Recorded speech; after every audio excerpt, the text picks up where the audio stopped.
A very warm welcome to all my dear students. First and the foremost, I welcome you all to the gateway of the world of commerce.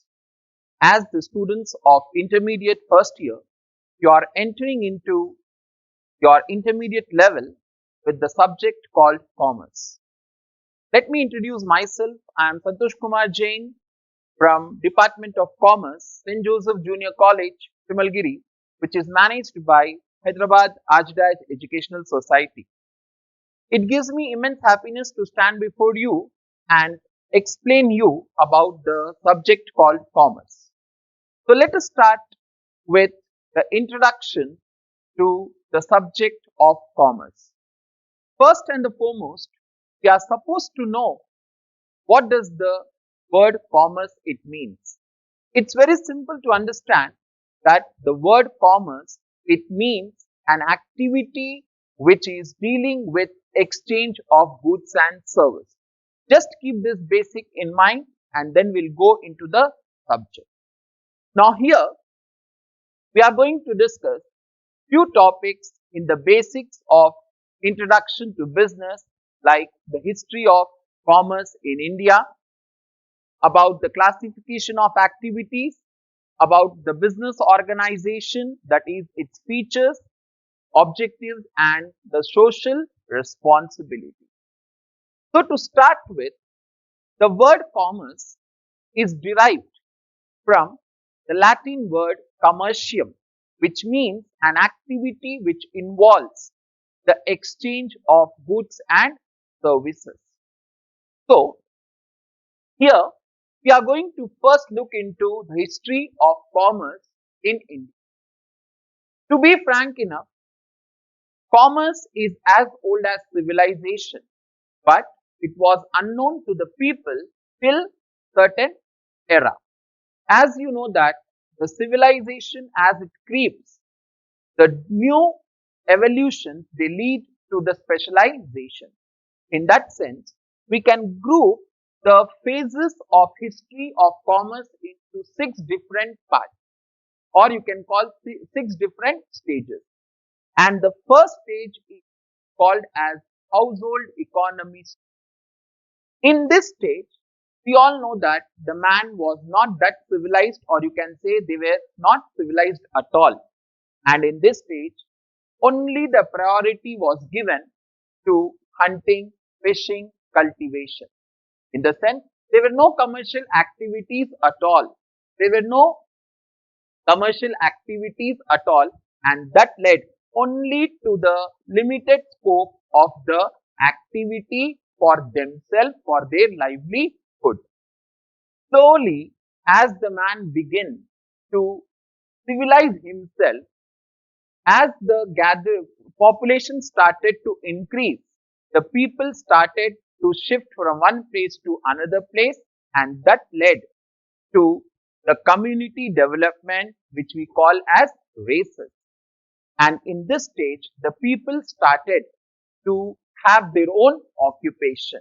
They started to specialize themselves and they opted for the medium to change the goods for goods, which was called as the barter system. Even in this stage, money was not used, or there was no medium called money. And slowly, what happened? This barter system, it led to the development of commerce, we can say, but without money, without currency. And as such, it led to the rise of trade. In the sense, since the people started to scatter themselves to different places, the market also developed. And that led to the development of trade. And in this stage, the trade was confined to a limited area only. And that limited area was none but like a home trade, we can call. In the sense, the development or the goods were exchanged within the scope of their particular area. And from there, the trade went into the town economy. Town economy in the sense where it gave birth to wholesalers and retailers. And these wholesalers and retailers, they started to produce the goods not only for a confined area but also for the different areas. Say for example, a person who was in Tamil Nadu, he started to produce certain goods and he transported those goods to people who are in Delhi. In that way, we can say the town economy, in the sense the home trade, it started to develop. And as a matter, the development was taking place and industrial revolution came into existence. And that industrial revolution, it led to the development of international trade, that is foreign trade. In this stage, we can say that till the town economy, we can call it that it was the traditional commerce. And from this stage, that is the fifth stage, which is called as the international stage, from here, the commerce took the shape of modern commerce. And today we see that this international trade, where the goods are exchanged, the commerce activities, the trade activities are going beyond the scope of the country also. And this stage, it led to the different outcomes like your banking, your transport, your advertisement, and so on. And from there, till 1990, this international trade was developing and developing. And now today, we see that the inventions, they led to the development of e-commerce. Early in the year 1990s, we can say that this e-commerce, in the sense with the usage of internet, we started to have our online shopping. We started to have our online commerce, that is buying and selling. And this e-commerce, we can say it is totally a modern commerce, which we'll discuss in our last session. Now coming towards the second topic called classification of human activity. Dear students, we know that every person in this world is the creation of God. And as the creation of God, we know that we have to do some work. Maybe to have the livelihood, or maybe to satisfy our desires and wants. So, as a matter, first thing we are supposed to know, what do we mean by the word activity? Activity, in simple terms, it is act of doing a specific work to get the satisfaction. There ends the matter. So, the word activity itself says that it is an act of doing the work. And that act of doing the work, it is done by the human beings to earn, to live, and to enjoy. And those activities we group in the heading called human activities, which are the nuclear point for the emergence of commerce, business, trade, whatever we call. So, now let us discuss the core concept called the classification of human activity. When we talk about classification of human activities, here the human activities can be grouped into two categories. We divide the human activities into two categories. The category number one is called as economic activity, and the second category is called non-economic activity. First one is economic activity and second one is non-economic activity.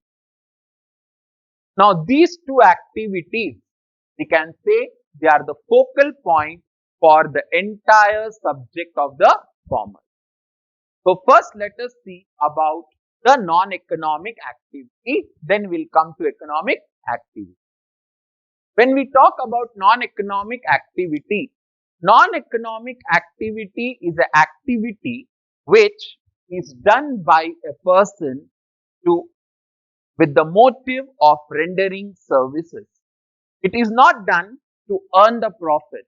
It is done out of love, out of passion, out of affection, out of patriotism. How so?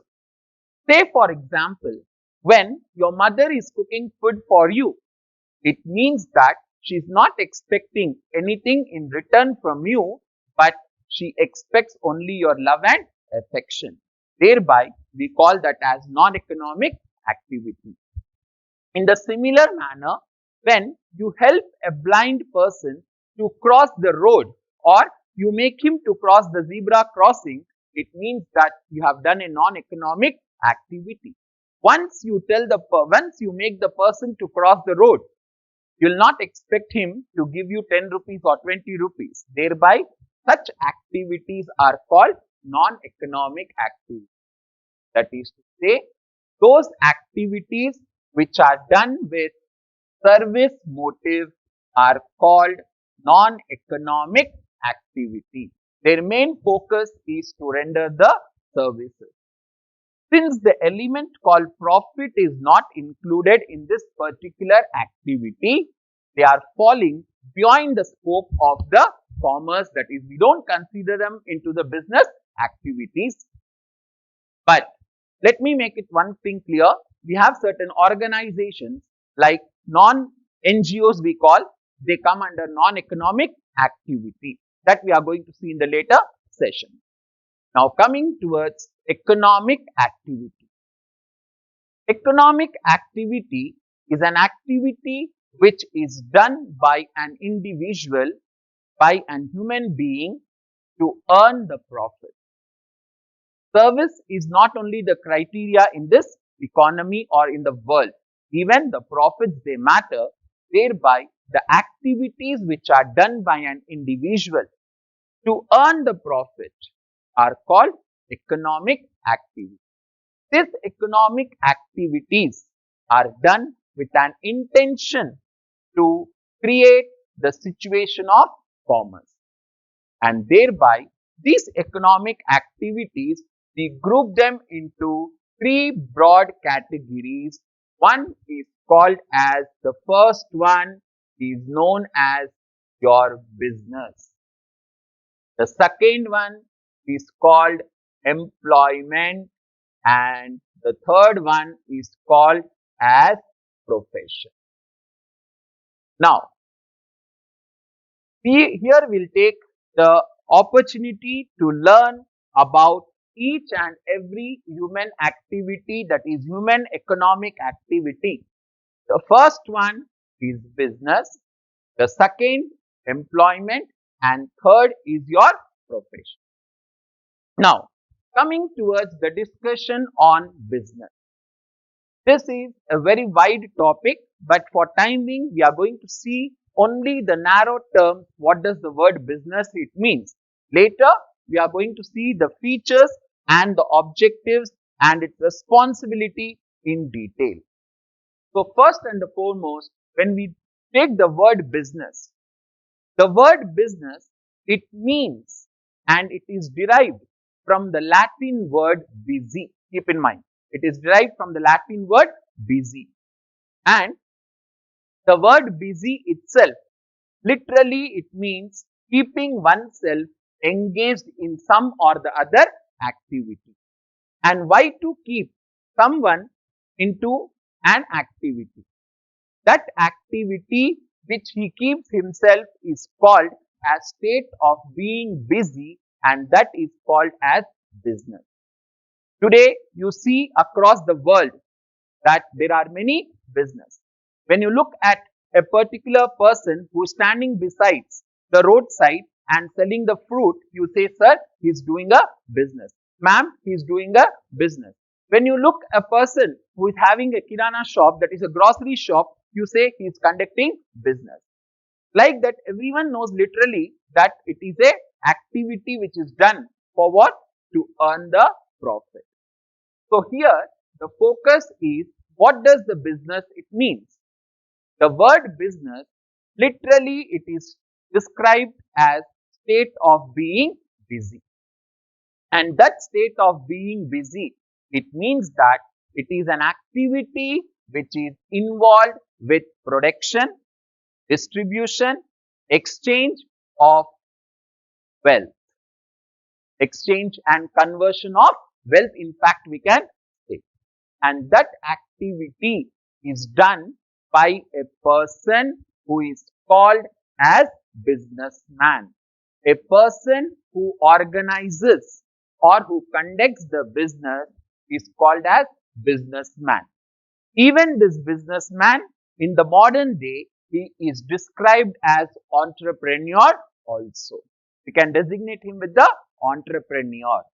And the reward for businessmen for the stress what he has taken is profit. The main purpose why a person does the business is to earn profit. Everyone cannot do the business. Very difficult for everyone to do the business. So what is the other alternative for the livelihood? Then have another activity which is called as employment and professional activity. When it comes to employment, employment is described as relationship between two persons, two individuals we can say, where one individual is providing certain quantum of work to other person, and that other person, he agrees to complete the work. He agrees to complete the work. And that kind of contractual relationship between two parties is called as employment. Here we have two parties. Whereas in business there was one person who was called as businessman. And here in employment we have two parties, and those among those two parties, one is going to assign the work and other is willing to complete the work. The person who assigns the work under the terms and conditions is called employer. He is called as employer, who is designated even as master. And the person who agrees to discharge the work, the person who agrees to complete the work, the person who agrees to accomplish the work is called employee. And that employer and employee, where we come across the discharging of work, it is done for the consideration called salary or wage. Here, for the work assigned by the employer and for the work completed by the employee, the employer who is master will remunerate, in the sense will pay the person called employee with certain benefit in terms of money, which we call as salary or wage. And the third one comes about the profession. This profession, in fact, it is like a vocation or occupation. Vocation in the sense where you think that you are fit for that particular job. Whereas occupation is also something which is very closely related to your vocation only. Now, for example, how to make you understand with the profession. You all may be aware about Javed Habib. You all may be aware about your Shehnaz Hussain. They are the beauticians we call.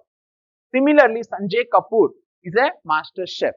Like that, we have in the economy, in the world, in the country, the people who are having their own talents and skills. These particular set of people, they first and the foremost, they try to educate themselves in that particular activity. They try to get trained into that activity, and that activity is called profession. In the sense, a person who involves himself in certain activity which is backed by educational qualification, which is backed by his inner talents and his expertise skills, can be grouped under the category called profession. Say for example, doctor. To become doctor, you have to complete your MBBS. Chartered accountant.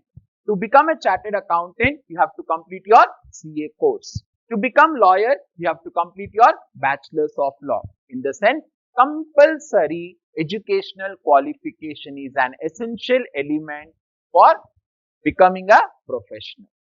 So, profession is something which is related with an occupation or vocation of a person, which is backed by the expertise, his skills, talent, and educational qualification. Now, this particular person, as we saw in business, he earns profit. In case of employment, he gets salary or wage. In the similar manner, in case of profession, what the professional man, one who is rendering services, is going to get. As a consideration for profession, he charges the amount which is called as fees. He collects fees. Say for example, when you go to doctor and after he heals, we cannot say, doctor, how much is your salary? We ask him, how much is your fees? When you go to a college, you ask, how much is the fees? You cannot say, how much is the salary? So, in this way, the economic activity is classified into three categories. One, the business. Second one, the employment. And third one is the profession. For business, the reward is profit. For employment, the reward for employee is the wage or salary. Whereas for employer, who is like a businessman, again, for him it is profit.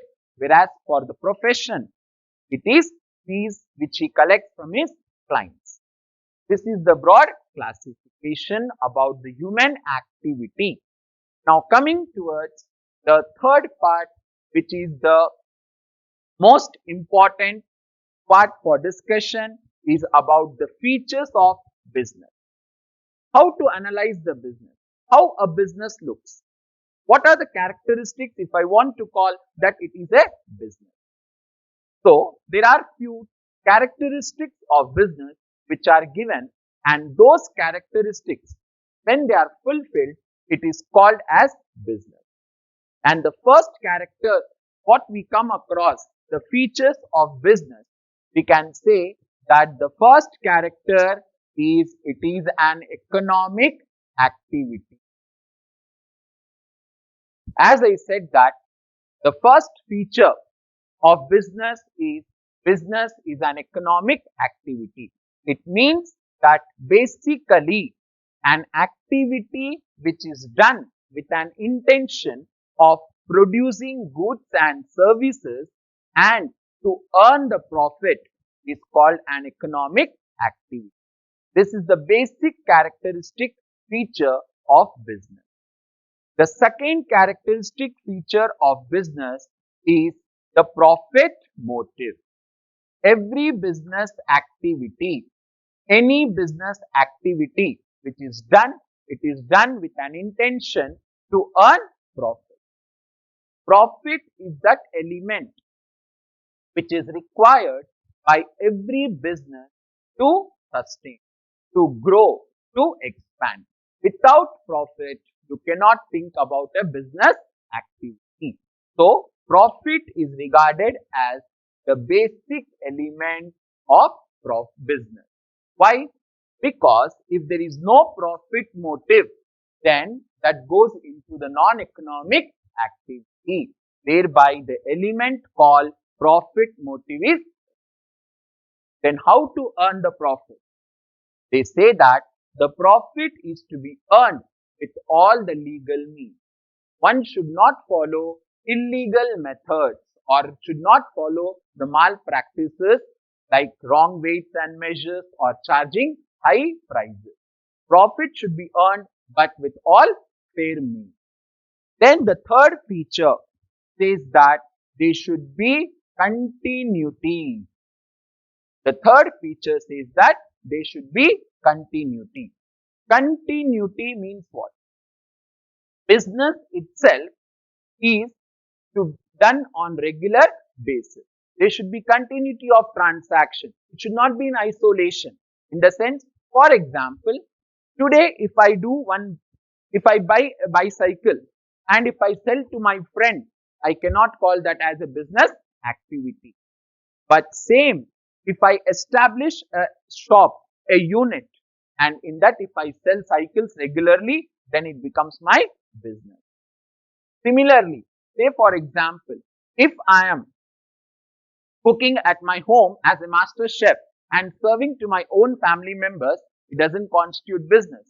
But same if I cook for a person in the restaurant and sell, it becomes the business. Like that, continuity of transaction should be there. Regularly they should be transaction. Now what are to be transacted? Then they say that it deals with goods and services. Business, it deals with goods and services. Now the word goods, when we take the word goods, it refers to any merchandise, any product in which you are going to do the business. Say for example, for a grocer, I mean to say kirana shop, all the food items like your rice, dal, wheat, jawar, bajra, they are the goods. Similarly, say for example, for a sweet shop, it may be the samosa or whatever, they are goods. Then sir, what about services? Here when we talk about services, it can be a business of transport. As a travel agent, you are providing the services to various people by helping them, by giving them the transport like bus, like cab and so on. Thereby, goods and services. So, any activity which deals with goods and services is called as business activity. Now, here, when it comes to goods, goods are of two categories. One, they are called consumer goods and other is called as your capital goods. Consumer goods are those goods which are ready for consumption purpose. They are ready for consumption purpose. In the sense, they are in the form of commodity where you can use them directly. Say for example, your bread, your butter and so on. They are coming under the category called consumer goods. Whereas those goods which help in the production of consumer goods are called capital goods. Like for example, all your equipment, your raw material, they come under the goods called capital. They are semi-finished you can call, or they are not in the what you would say final product form. Then comes business. The feature of business is that business creates utilities. Business creates utility. Here when we call about utility, utility means giving the importance to something. Creating a form into it is called as utility.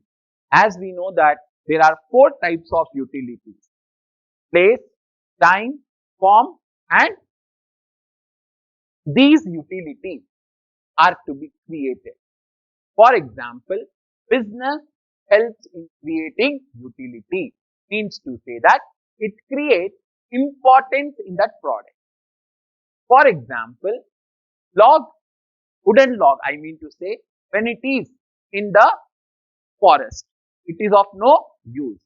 But the same wooden log, when it comes to market and when it is made into furniture, when it is transformed into furniture, it gets utility. But after creating them into or turning them into furniture, it is essential that it should be sold. Like that, we have to create stage by stage the utility in the product, utility in the raw material. So business helps in creating utility. Then they say that even the business is like an art and science. In fact, business is art and science. Now what makes business to be called as art and what makes business to be called as science? Art in the sense skill. To do the business, to run the business, to organize the business, to conduct the business itself is a skill. Thereby, we call that it is an art.